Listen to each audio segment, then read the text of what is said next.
Okay, you're on. All right, good morning everybody. My name is Peter Busha. I'm an electrical engineering technology student. And today I am going to be talking about my project, which I've called the RoboCar upgrade. Now, for those of you who aren't familiar with the RoboCar, it's a little car that we put together last semester in a class called Microcomputer Techniques. And it kind of combined some different things that we learned over that semester with using the Kinetis Freescale KL25Z microcomputer board, which is very similar to an Arduino. And where we left off was an autonomous car that you could program to drive a certain route, and then it would play back that route. It was driven with a 5-foot tail that we attached to our joystick, and we had also had provisions for one ultrasonic sensor that would detect when it came near a wall. So, kind of the background behind why I chose this project was because of the limited mobility of that 5-foot tail. You would have to walk around with the car essentially, and although it made it very handy to pull the car out from underneath a table if it got away from you, longevity, it was kind of like, yay, you're chasing this car around. Another issue with the car was the messy connections. As you can see from the larger picture there on the right, it was just a mess of wires. Doesn't look good. The prospect of a wire coming unplugged and not being able to remember where it goes back was an issue. And also, the final part that I thought about was the fact that there's no auto power switch. I mean, yes, there's a switch on the battery pack, but other than turning it on, if your software went out of control, the car would just go away from you. So using some kind of an auto power switch, I could write into software a way for the car to shut itself off if need be. Also, if you're using a battery pack with no power switch, this would give you a way to turn the car on without it just starting right up and driving away. So, kind of my proposal and what I wanted to do with the RoboCar was to make some modifications to the wired RoboCar. And obviously the first thing that I wanted to do was to implement a wireless transceiver. And this would allow the car to basically be a remote control car and not have the 5-foot tail attached to it. The second thing that I wanted to do was to clean up the mess of wires by creating my own custom circuit board. And really what that entailed was a breakout board or an add-on board that's similar to the Arduino style that would have essentially pin headers for the motor driver, or it would have two screw terminals for the motor connections, as you can see at the top of the picture. The motor driver board. Down in the far left corner, I put the master power switch, and that would essentially turn the board on and deliver power to all the different components. And also a place to plug the wireless transceiver card into, which has its own pins and just needs to be plugged in.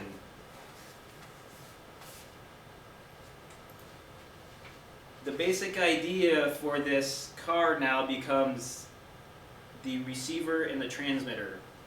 Now the transmitter is what the user holds, and that consists of the microcontroller unit, or the MCU, the wireless transceiver, the joystick, and ultimately, although I don't have this end of it built, I envisioned a LCD screen that would be able to print out the data from the sonic sensors. Kind of the beauty of this wireless transceiver is the ability for it to use two-way data transmission. So not only would I be sending the joystick controls to the car, but the sonic sensors on the car could also transmit back the distance that they are measuring, or maybe the coordinates of the course they've driven. It's a pretty rough sketch, but that's supposed to be a figure eight that the car was programmed to drive, and essentially, you know, once you drive it wirelessly, it would remember that course and it would drive itself. So the key here is that it supports two-way data transmission, and that it will play back what course you record. Here is kind of the basic block diagram of the wired RoboCar. You can see that you have the battery that powers the microcontroller, and the microcontroller then sends signal to the motor driver via pulse width modulation, and the sonic sensor is a two-way signal that sends out a trigger pulse and then measures the echo and figures out the distance that it has to that object. And then, of course, the 5-foot tangled up wire that is the joystick control. So from this, I created this. And I still have the battery pack, but I incorporated the master switch. And the master switch, although I'm not going to get into a lot of detail in this presentation because we covered it last semester, my focus is the wireless transceivers. Essentially, the master switch holds the power until you push the button, powers up the microcontroller, and then in software I have a pin that gets set, and that latches some transistors and allows power to continuously power the microcontroller without holding down the push button.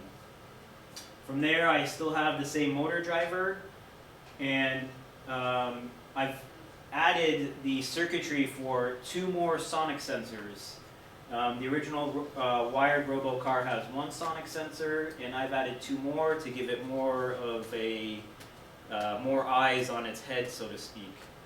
And of course, then at the top there is the wireless transceiver, which also uses two-way communication to send and receive data from the microcontroller.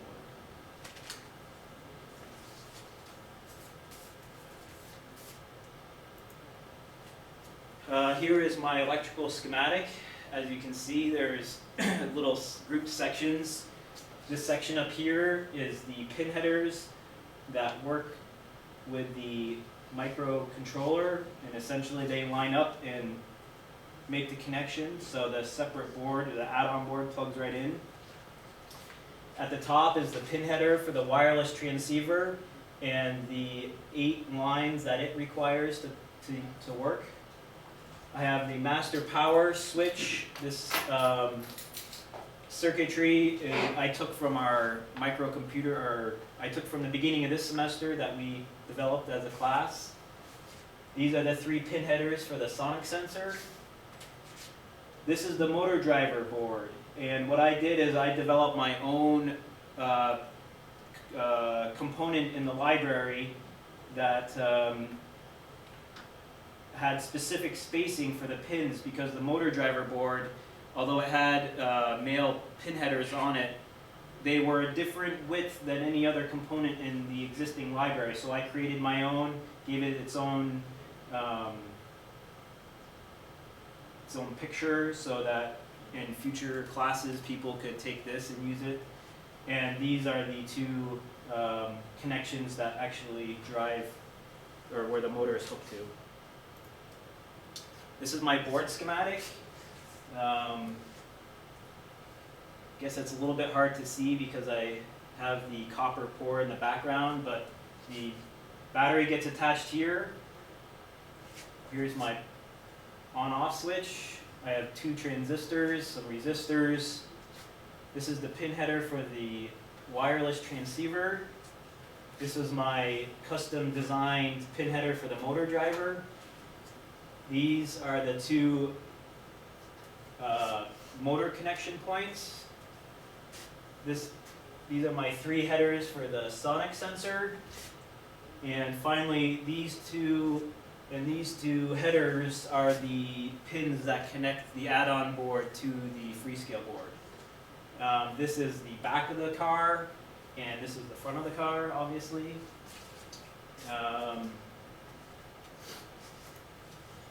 So here's kind of a basic layout of how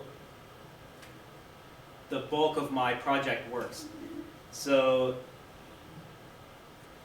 the MCU boards had to connect and talk to the transmitters. And the way they do that is the MCU takes the joystick command, and using SPI communication, it transmits that to the transmitter. And essentially, this is the transmitter, then converts that signal to RF communication to the receiver, and then the receiver takes it, turns it back into SPI code, and drops it into the car.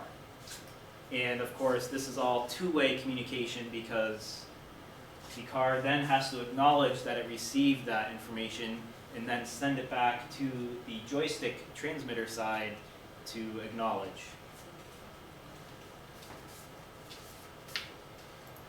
So, SPI communication. It stands for Serial Peripheral Interface, and it works on 4 channels. The 4 channels are the S clock. In my particular application, I use the terminology CSN, but it's also known as SS, or slave select. Then you have the Mosey line, which is master out, slave in, and the meso line, which is the master in, slave out.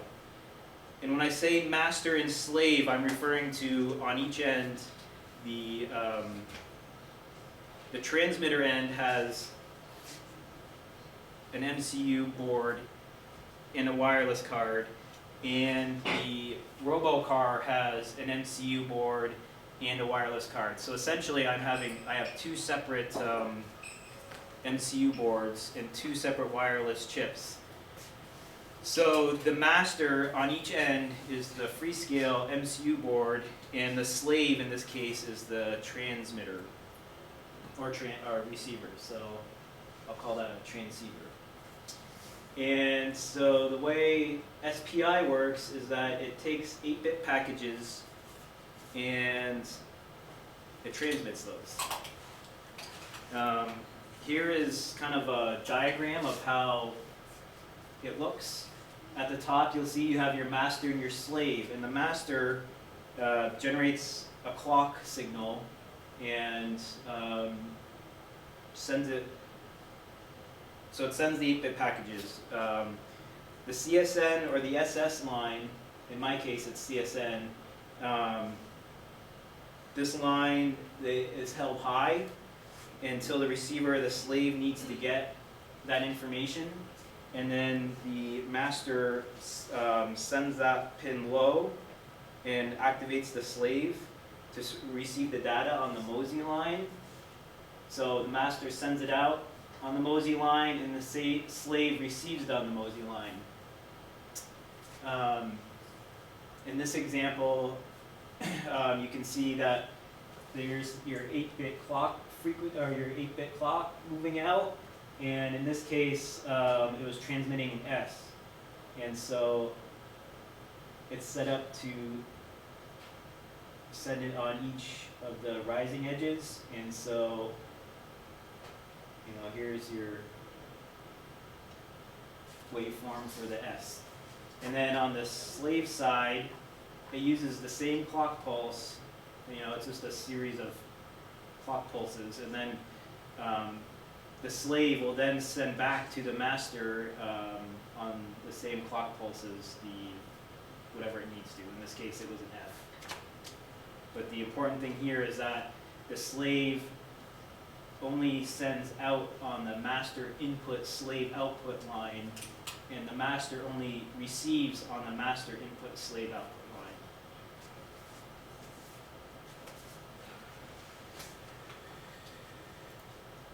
So The NRF24L01 Plus. This is the wireless transceiver card that I used.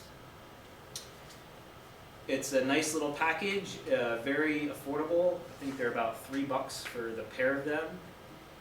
Some of the basic specifications for this is that it has 126 selectable channels. And when I say channels, think of like Bluetooth and wireless, or I should say cordless telephones in your house. These use the kind of the worldwide ISM band, 2.4 gigahertz. So one of the interesting things I found doing this project is that selecting the channel seemed to make a difference. There may have been a little interference with my wireless mouse, so disconnecting that seemed to make a difference. The supply range is anywhere from 1.9 to 3.6 volts, which is handy because you know, everything has a little bit different voltage. Obviously, I'm using more like 3.3 volts off the MCU board. I haven't tested this next specification, but the data sheet claims that in standby mode, this thing will sit at 26 microamps, and